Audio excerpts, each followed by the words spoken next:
Hello, BookTube. I've got a little bit of mail for you today. Some of you may remember that last year there was a patch of trouble with the mail, where one batch of mail after another was cropping up one book after another that I could not read about in peace, provoking long rants that ended up with me not uploading the video. And that looked like it was starting to happen again in 2025. And a method that I took to try to circumvent it was to do only a couple of books at a time. Because what are the odds? Right. So we're going to do that again today. We're going to do just a couple of books today. I like to keep opening mail on this channel, but I want to forestall it. If I can forestall it, then maybe it will go away. So let's see here. Okay. All right. What have we got here? Okay. The sheet that came along with this thing is just blurbs. It's just that. This comes out in June 3rd. Okay, this is by John Seabrook, and it is called The Spinach King, The Rise and Fall of an American Dynasty. And the sheet tells me nothing. It's just people talking about the book. So it's just covered in advanced blurbs. Good Lord, why? I guess the author must be really well connected. This is nonfiction, so I guarantee you that half the people supplying these blurbs do not read the book. Let's see here. Having left this material for his writer's son, my father must have wanted the story told, even if he couldn't bear to tell it himself. So begins the multi-generational story of a forgotten American dynasty, a farming family from the bean fields of southern New Jersey that became as wealthy, glamorous, and powerful as Gilded Age aristocrats. The autocratic patriarch, C.F. Seabrook, was hailed as the Henry Ford of agriculture. His son, Jack, a keen businessman, was poised to take over what Life magazine called the biggest vegetable factory on Earth.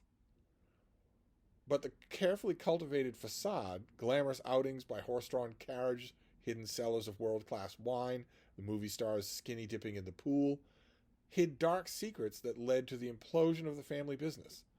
In a compulsively readable story of class and privilege, betrayal and revenge, the author explores his complicated family legacy and dark corners of the American dream.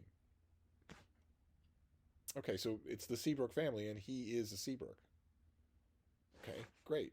But I want to know how connected he is. He must be in the industry. He's been a staff writer at The New Yorker for more than 3 decades. Okay. All right. Interesting. Business history in early June. I don't need this sheet here for anything other than simply to tell me the date. I guess I'll need that, but not much. Let's see. Interesting in a way. It sounds good. And then we'll do the other package. I know that all of you have said this won't be a problem if you just remember food for thought. Just say food for thought. If a book is oh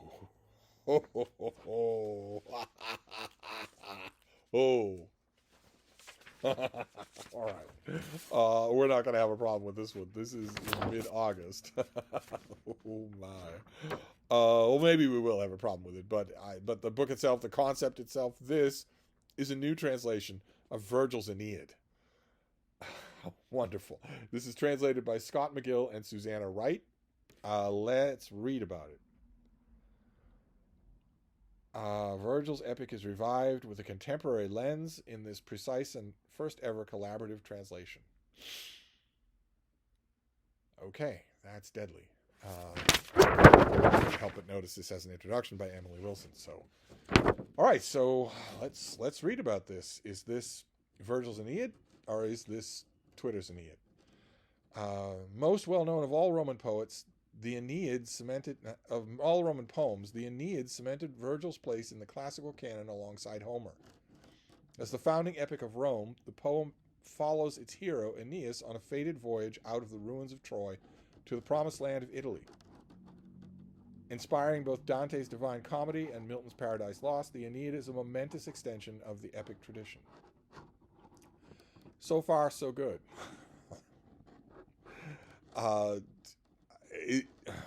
Just seeing Emily Wilson's name on the cover of this thing. Let's press on here. Often regarded as a propaganda piece commissioned by Augustus himself, this first ever collaborative translation of the Aeneid into English offers a more humanistic interpretation. Okay, this first ever collaborative translation of the Aeneid into English was not often regarded as a propaganda exercise by Augustus. That is a dangling proper. This is a dangler. You should have fixed. Somebody should have fixed it. Pondering questions of land ownership and the true cost of war.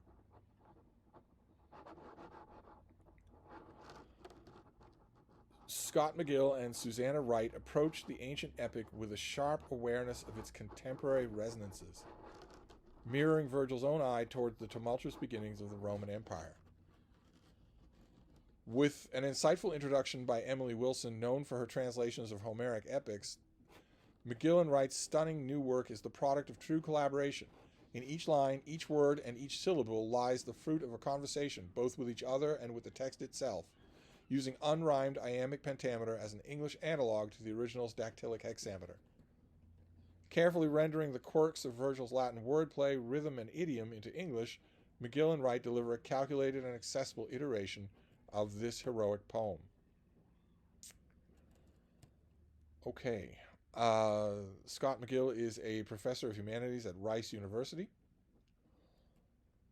Susanna Wright is an assistant professor of classical studies at Rice University. And this comes out as a $40 hardcover in mid-August.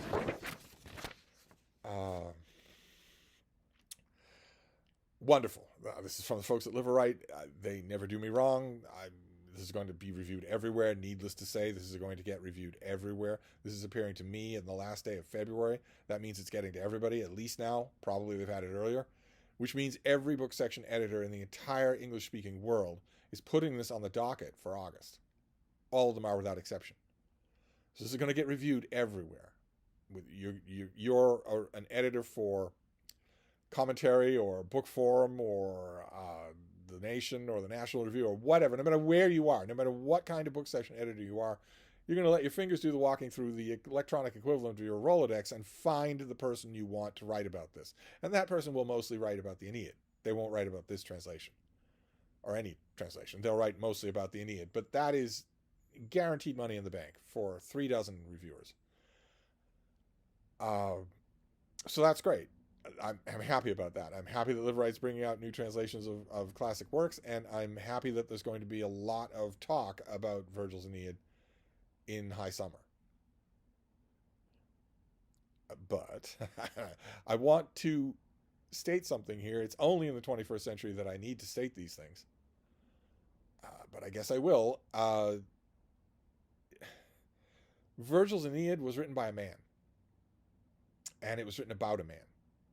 It's about Aeneas, who is a man, who's a heterosexual man, whose position as the focus of this epic is to found a dynasty, to found a city in a continent not his own, to take land to do that. He's being celebrated for that. Virgil is mighty nuanced on the subject, probably more nuanced than Augustus wanted him to be, but nevertheless, this is a celebration. This is an epic of that beginning to a nation. It's not anything other than that. If you try to make it something other than that, if you try to make it an odyssey about women, you are betraying the work. You are doing violence to it. You are also betraying any innocent young reader who comes across your translation and thinks you're doing the right thing.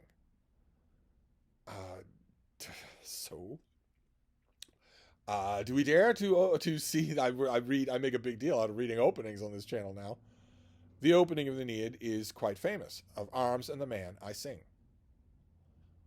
Right there in the first line is man. Do we dare? I have no choice in the matter here. I feel compelled. Let's. It's a nice long translator's note. That'll be interesting to read no matter what. But yeah, we've got maps. There's the Wandering of Aeneas. This is going to be a full production thing. And Liverite is an imprint of W.W. Norton, and their hardcovers are lovely. Just lovely. So this is going to be a big deal. A big deal. This is going to be reviewed everywhere. Oh yeah, you've got lots of maps. Oh, how wonderful. Fantastic. All right.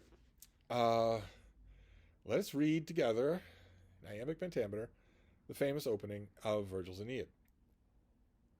I sing of arms and of a man displaced by fate, the first to leave the coast of Troy for Italy and its Lavinian shores. The power of the gods and vicious wrath of unforgetting Juno hurled him far across the sea and lands, and he endured still further pain in battle, all to found his city and install his gods in Latium. The Latin race, the Alban lords, the walls of soaring Rome, from here they all began. Okay, that's not bad at all. Okay. Well, I don't mean to exempt myself. I also will be writing about this. Obviously, I will be writing about this when it comes to looking at the year to literature and translation. I'm sorry. I know that I shouldn't. I know that I should take everything in its own pound weight and not care about its antecedents. But I care more about classics in translation than I do about anything else. And it doesn't get much more classic than this. So, in terms of Latin literature, it doesn't get much more classic than this. So, I will be writing about this as well, and I just hope. I mean, I read you the beginning of this, Arms and the Man I Sing. Tell me about war and a man. But the real acid test of this translation of the Aeneid, of any modern translation of the Aeneid, is book 4. The real acid test will be Aeneas and Dido. I'm not going to read that. I'm not going to go that far. I'm not going to pay attention to this. This is at the end of summer, and we're still in the middle of winter. So I'm not going to pay attention to it for a good long time. But I'm happy that it's coming. Regardless of whether or not I end up liking this translation, I am happy because of the massive amount of Virgil writing that it's going to produce. Some of which I'm going to want to clip and save. So there you go. Those are our 2 books. We have The Spinach King, a business history, but also a family memoir, and a new translation of Virgil's Aeneid. Fantastic. Great. I will do my best by this thing. I will do my best by this thing. I will read the introduction by Emily Wilson. I will do my best to take all of this in stride, to take all of this with an even keel. I will do my best to do that, and I will report back when summer is over and we are talking about Virgil's Aeneid. I will report back. But anyway, that's the mail for today. Nice and quiet, nice and quick, and no ranting. This did not throw. It tried to throw me a curveball, but not quite. I mean, this is a cause for joy, no matter what, because it's going to get the whole book chat world talking about Virgil's Aeneid. So for once, I'm going to feel at home. For once, they're not going to be talking about Murnane or another Henry Green revival. For once, they're going to be talking about something that I know really, really well and have taught a number of times. So that's going to be fine by me. So 2 books, put them on your list. The Spinach King and a new translation of the Aeneid. And that ought to do it. I will wrap this up and I will see you soon. Thank you, BookTube.